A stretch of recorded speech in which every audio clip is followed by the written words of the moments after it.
Mga katoms, gagawa tayo ng chicken only rice. Ito po yun. So nag-prepare tayo ng mga undersized na chicken. So ito po yun. Ayan. So i-proseso natin. So ayan. Hatiin natin yung isang chicken. Tapos yung one half niya, hatiin ulit natin. So yung chicken ito is 750 hanggang 800 grams.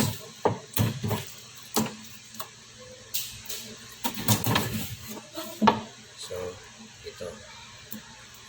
Meron siyang thigh part at saka breast part.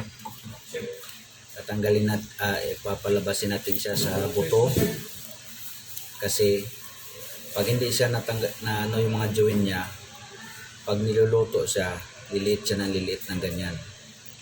Magiging maliit siya. So kailangan natin ng i-twist yung mga joints niya. So ano na, naging flexible na siya. Pag luto nito, manatili siyang nakabuka.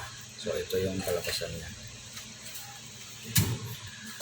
Yung breast part naman, i-slit din natin to para ma-spread siya para lumaki. Yung bandang wings, i-slit natin ng paganyan.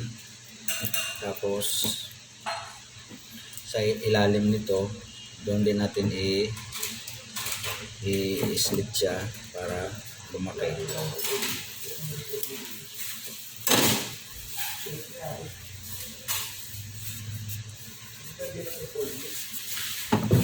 Ayan. So itong wings part naman niya, yung joint niya, katanggalin, i-twist din natin ng paganyan. Kasi pag niluto yan, na hindi siya naka-twist, liliit siya ng liliit ng paganyan. Or gaganyan siya, magtatago siya. So kailangan naka-ganyan. Ito lang yung best ko.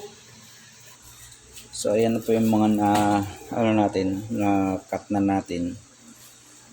Ito yung thigh part, saka ito naman ang breast part. Ayan mga katongs, so prepare na natin. Ayan na po yung ating modelo.